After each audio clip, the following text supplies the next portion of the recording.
Okay, we're rolling. Hey, welcome back to the How to Podcast series. It's Dave with you. Hope you're doing well. Thanks for being here. Really appreciate it. We're doing a little mini series, 4 episodes around the idea of how to sound more human in an AI world. We're surrounded by AI everything right now, right? And AI voices, although very convenient for content creation, I've used a version of AI voices here with a voice text-to-voice speech tool that I've been using before AI was ever a thing. And it helps to convert words into voices. Great for people who can't read, visually can't read a printed document. It's really great to have a voice, text-to-speech. Excellent. And I use voicemaker.in. So it's really great. Great tool. It's cheap. You pay just by a month if you want to. And I believe it's like $5 US a month. And it doesn't auto rebill. So if you don't use it the next month, you don't pay for it, which is great. That's the tool that I'm using. And I think that the tools are great, but they lack in the idea of volume control. And as a podcaster, our voice is our instrument. Our voice is our tool. And the more we know how to use our tools, the better we can build a great podcast. So we've been talking about multiple things around the idea of leaning into our humanity in a world of AI, where everything's kind of the same. The voices sound the same. There's not a lot of variety to the voices that are created through these AI tools, as good as they are. They don't match what we can do on the microphone. So we need to be aware of our volume. That's the one I want to talk about today, turning up your emotion, not just the loudness with the volume of your voice, but using your tool in a way that works well for your audience. I'm glad you're here. We have this thing, before we jump into the content for today, over on meetup.com. It's a free group that we do twice a week, Tuesdays and Saturdays. It's been going now. We're in our 4th year. Great people from around the world join us to talk podcasting. And we'd love for you to come join us. 2 of the participants of our meetup, longstanding members of the group, got together and shared their thoughts about the meetup group. They didn't ask for my input. This is completely created by them, and they featured it in a podcast episode recently, so I thought I'd share it with you and let you hear their thoughts about the meetup group.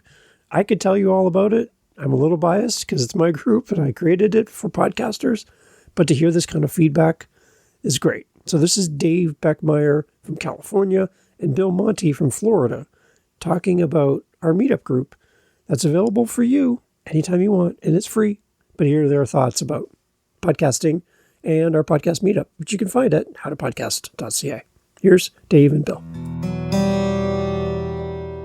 This episode got me thinking about something I've been doing almost every Saturday for the last several years now. Regarding real change taking longer than a weekend, I wanted to mention a podcast meetup run by a friend of the show, David Campbell.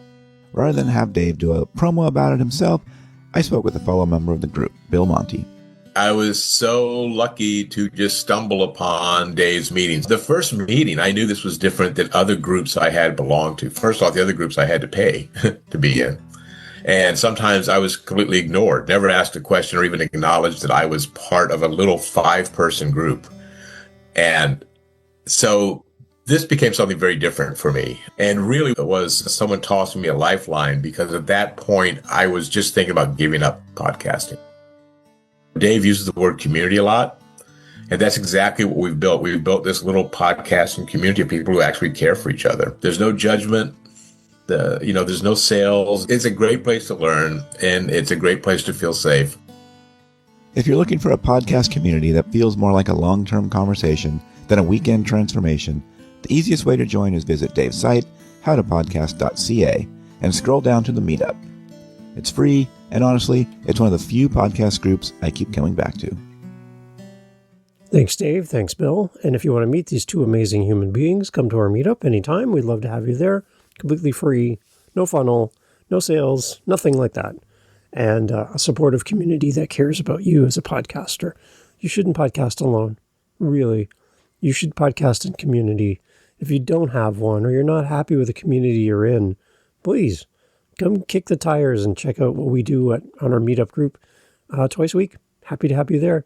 And again, it's open to anyone around the world. We try to move the Pick times that work best for a global audience, a global availability. And if you don't see a time that works for you where you live, let me know.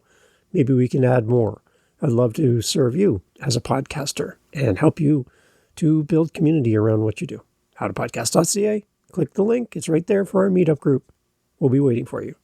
So you walk into a room as a human being. You walk into a room full of people and you're quiet, right? You just, hi everybody. Hi, nice to be here. Yeah, okay. Everyone is just like, oh, is everything okay?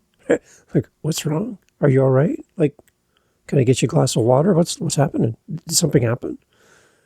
When you come in at a low volume, people are like sympathetic to you, like something just happened. Like, did something bad just happen? What? Oh, the whole room just kind of goes, oh. And it's just because you're quiet. And then you have the other person comes in the room and they are just like, hey, everybody, whoa. And everyone's kind of like, oh my gosh. People take a step back, right? From that loud, boisterous person who busts through the door and kicks the door down. And it's like, oh, it's a good thing I'm here because it's your lucky day. And I'm like, really? Really? Is it our lucky day? Really? So you get these two extremes. And what I find in podcasting is there are people they're kind of quiet. And welcome to the podcast. And happy to have you here. It's so good to, you can tell I'm excited to have you on the show. And yeah, good. All right. And then you have the other people who are just like, whoa! And they're just, hey, everybody! Yeah! Radio voice guys and girls, right? They throw on this persona and it's larger than life. And they're trying to attract the biggest audience as possible. Speak over the loud noises in the Walmart as you come over the speakers. They want to be heard. And they want you to know that they're there. Two extremes. These are people playing with their volumes. And the one thing I love is I've heard people talk about this. What you practice, you become. So if you are a quiet speaker, you've been practicing quiet speaking for probably most of your life. If you're a loud, boisterous entertainer voice, you've been practicing that. We mimic those around us. We mimic our parents and adults that are above us and older than us. We learn our volume settings based on the people around us. I watch my 3-year-old and my 1-year-old during the week. I work nights and then I podcast, and then in between there, I take care of them. And I've noticed that they don't have a built-in volume control. At that age, they're trying to figure it out. And what I see is adults trying to squash loud children, kind of like, not physically, but their voice. Hey, use inside voice, right? Inside voice. That's an outside voice, inside voice. And we're trying to damper their expressive nature. It's kind of what we do as adults because it's really loud after a while and we have headaches and a lack of sleep. So we try to lower their volume. And so our kids start to figure out that what's acceptable, what's not acceptable. And if you grow up in a house where you have very quiet parents, as examples, quiet adults, you're probably going to be relatively quiet. If you grow up in a house that's loud and busy and boisterous and whoa, you're going to be a little louder than normal than other people, right? We kind of rise to the level of where we're at. I think it's like sharks, right? They only will grow to the size of the tank that they're in. They won't grow past that. That's what I hear anyway. I'm not a shark expert by any means, but that's what I hear. And I think that we as humans, we try to fit in the container that we're in. And we don't like to go beyond it because that's uncomfortable. As podcasters, though, we're dealing with an audience. We're not just doing an audio journal for our own sake. This is going out to people, and people are going to listen to this. So when we show up in a podcast, having an understanding of how we control our volume, what comes out of our mouth and how loud it is, and then also having some dynamics in our voice where our voice does something. It doesn't just do one set volume all the way through, very monotonous, very boring, very just la da da, and then I did the da da da, and then we did the da da da. And then we did the da da da. And we're done. I'm finding podcasters who don't have any variety and inflection to their voice. No volume, no ups, no downs, no middle. It's all just one steady volume level throughout. And that's fine for an audiobook, but this isn't an audiobook. This is a podcast. Volume is an emotion, and we need to tap into that. In a world of AI voices, we're competing with kind of down the middle, not much variety to it, not much variety as to the volume in these AI voices and all of those tools. So for us to stand out, we need to be able to play with our voices a little bit. And realizing that volume is emotional distance. A softer delivery as a podcaster can feel close, honest, and personal, while a stronger delivery can signal urgency, excitement, or connection. When our volume never changes, though, the message can start to flatten out a little bit. And the listener may stop listening or being interested in what you're saying because you don't do anything with your voice.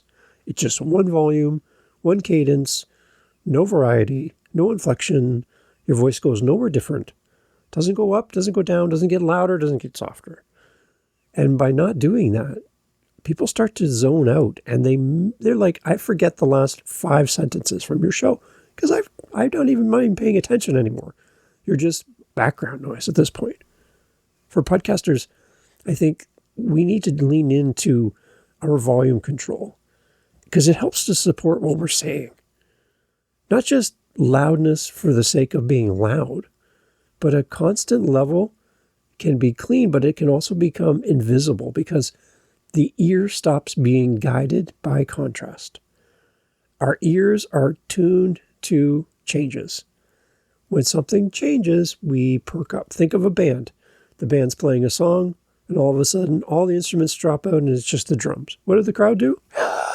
They start cheering, right? Because it's different. It's not expected.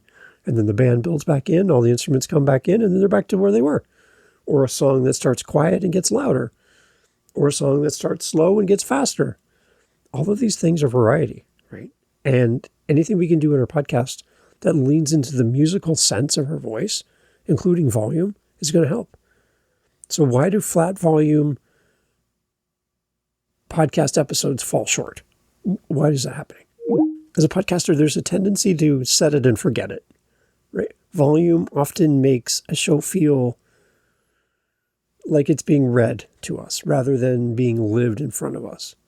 If every sentence lands with the exact same energy and level, listeners may absorb the information, but may miss the emotional shape of the story or the point you're trying to make. Everything can't land on the same beats. Some variety is going to help, and volume is going to help. It's especially true in spoken word audio, where contrast actually carries a lot of the burden that the visuals would normally handle. And even if you do a video podcast, you're not exempt to the power of your voice and the volume of your voice. A reminder, not every single viewer of your video podcast is actually watching in real time. You might be on in the background. You might not be the front and center of attention. You might be playing in the background while the dishes are being done or the kids are playing. You might not be, visually speaking, the main focus of that person's attention in the moment. You might just be listened to with the occasional glance at the screen. So your voice is just as important as an audio podcaster, and you need to remember that. Video's great, but don't rest all of your connection with your audience on the video component of what you're doing, even for a video podcast. Think about that. Your voice is still an instrument that needs to be played. It still needs to have some variety. In spoken word audio, this contrast really carries a lot of the burden that the visuals normally handle, as we mentioned. It's really important because there's no point of reference. There's nothing that we can see in front of us. So we're using the theater of our mind, as you hear people talk about. So you need to tap into that. When we shift up our volume and our pace and our tone, It helps the audience sense when you're explaining, confessing, celebrating, warning, emphasizing something. It makes people lean in.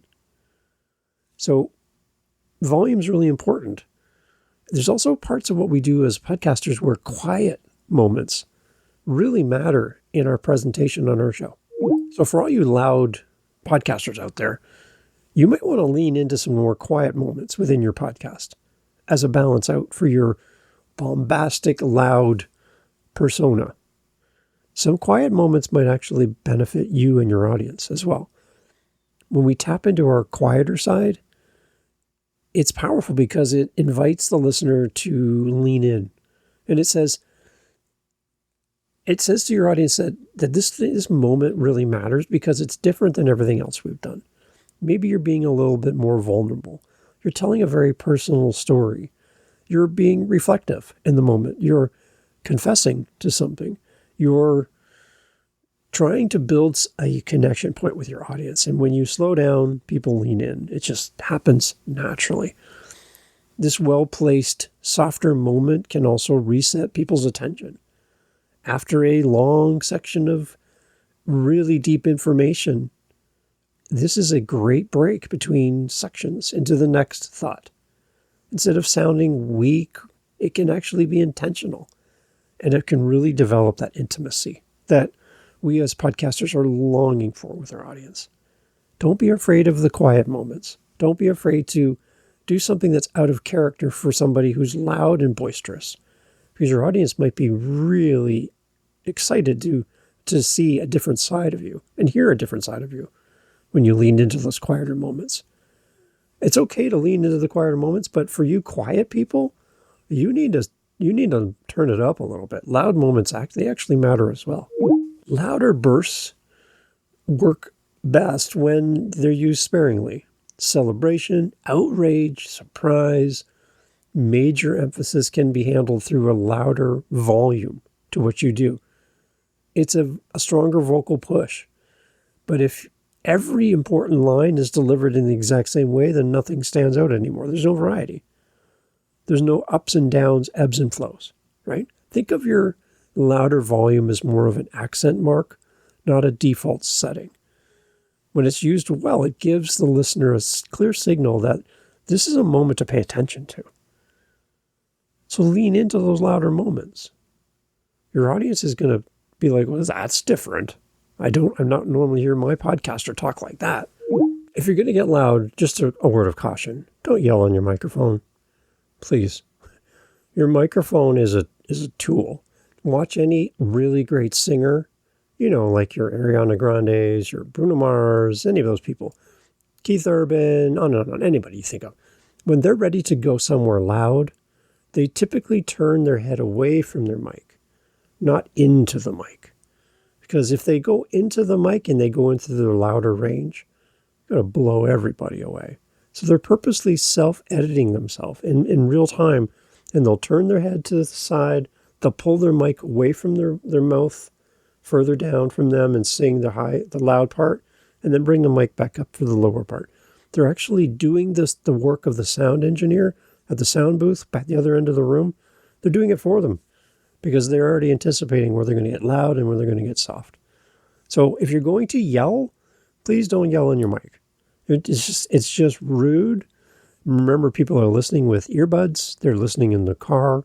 And anything that's sudden and drastic and painful of you yelling at the top of your lungs at something, pull back from the mic. Push away from the mic, because it's not going to be good for the audience. Don't shout at people. That's not required. That's not part of being louder.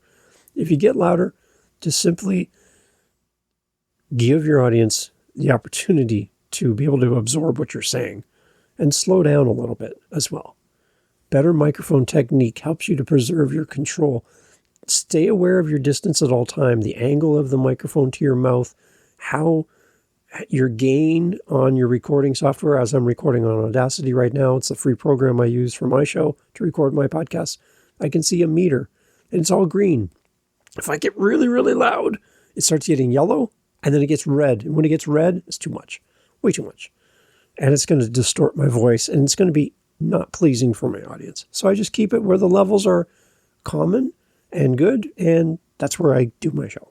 So keep your podcast in a reasonable spot. And if you're going to be animated and loud, just don't shout, please. Thanks. Practice, practice, practice. As a podcaster, you need to practice, and you need to figure out your volume levels. So I'd love for you to do is to read the same line from a quote or a book or a paragraph out of a book, whatever, and read it soft, medium, and strong. And notice how each version changes the meaning and the confidence and the emotional temperature of the sentence you're saying. Another simple habit is just to plan one intentional whisper line and one intentional punch line in every episode. That forces you to think in terms of your listener's experience, not just script the delivery. So don't be afraid to get in there and whisper a little bit. And don't be afraid to be like, oh my gosh, this is amazing. Tap into those things because your audience will be leaning in for those variety points in your show instead of being all the way through the same volume all the time, no ups, no downs, nothing different. That is boring over a long period of time. If you want to do that, then be an audiobook narrator. Podcasting is different. A better podcast habit for you as a podcaster. Good podcasters don't just speak clearly, they shape people's attention. Volume becomes part of their storytelling. When it's used with purpose and restraint and awareness, it connects with audiences in a way that an AI tool cannot. If you want your episodes to feel more alive, stop aiming for one safe level from start to finish. Build contrast, project clarity, and let the volume help in the listener mind as they listen or watch your show, that your voice will take them places they weren't anticipating. So please lean into that. It's going to help your podcast be better. If you want to stand out in a world of AI voices as a human voice for people to connect with, turn up your emotion, but don't just focus on the loudness, but focus on the volume of your emotional connection with your audience. Play with the volume. Go a little softer, go a little louder, and your audience will lean in because there's variety there to keep their attention over the long period of time. If you need help, howtopodcast.ca. Take care. So I get asked quite often, usually at the end of a podcast, like right now, Dave, how can we help you? Like, how can we as a listener, support the show? Can we come rake your leaves? Can we cut the grass? Shovel the snow? Watch your dog? Help you move? What can we do? Clean your dishes? Oh, that'd be interesting. Well, if you can't do that because, you're in Poland, maybe you can help us by supporting us with our Buy Me a Coffee. It's right there on our website. And, it just will help us to, A, stay fueled because, we drink a lot of coffee around here. And it helps the show. So if you want to help us, it's out of the goodness of your heart. I can tell you that listening to the podcast to this point, you've already helped us so much. But I do have people saying, Dave, I'd love to give back something small, even just to the show. Buy Me a Coffee link is on our website at howtopodcast.ca. And you can support the show that way. It would mean a lot to have you on our team supporting what we do here. If you find value in the show, then that's great. Share the show, tell somebody about it. And when somebody says, Dave, I want to start a podcast, who should I check out? Oh, you should go check out the How to Podcast series because of all the great co-hosts and all the things that happen here, the meetups, everything. And I would appreciate that. And then fill our cup once in a while if you can. But again, thank you so much for being here and supporting the How to Podcast series. Take care. Talk soon. You're still here. Amazing. That's so cool. Thank you for sticking around. I appreciate you being part of the podcast family. Again, love to have you at our meetups. Let us know if you're available. Come join us, howtopodcast.ca. I had a question from a podcaster. They said, Dave, I've done 50 episodes of my show. It's basically a year of my content doing a weekly episode. But I don't know, I'm just kind of not feeling it right now. I've kind of lost my passion for my podcast after these 50 episodes. What do I do to compensate for this? There are many options for you. Just because you start a podcast does not mean that you're going to be doing that podcast for 761 episodes, as this episode goes out. Does not mean that you're committing to that kind of long tenure as a podcaster. When you run out of ideas and you run out of thoughts, you could take a break. You could change the focus. You could go back to older episodes and rework what you talked about in the past. There's a lot of options there. Just because you said it once doesn't mean it can't be said again. Maybe there's new insights. Maybe there's new thoughts. Maybe you're a different person than you were the first time you talked about that topic. There are different guests you can reach out to. There are maybe a change to the format of your show. You're a solo episode. Maybe you need a guest once in a while to lighten it up, build your community, build your connections, get a different point of view on your show. Maybe you have somebody on who doesn't agree with you. That's interesting. There's a lot of variety there that you can do to develop that. You can lean into doing feed drops, which you'll see here in the How to Podcast series. I do feed drops here and there. You could be a guest on other shows. That'll help you to tap into more of your creative side. You could play with your calendar and start mapping out some ideas. There's a lot of variety to what you can do. Or you can simply just end the show. That's not a bad thing. That's not something that anyone should look down on you for. When your show comes to a natural conclusion, you can end your show in a great way as a celebration and then move on to a new idea. So you talked about this, and now you want to talk about that. So you end the show about this, and you start the show about that. It's fine. You take all of your audience with you that wants to come to you with your new show, and they have an interest that carries into your new idea, what you want to talk about. Great. You're not starting from zero then. But you've also built up 50 episodes of content and 50 times on the mic, and you're bringing that into your new podcast. So your new show starting at a completely different spot than your first show did.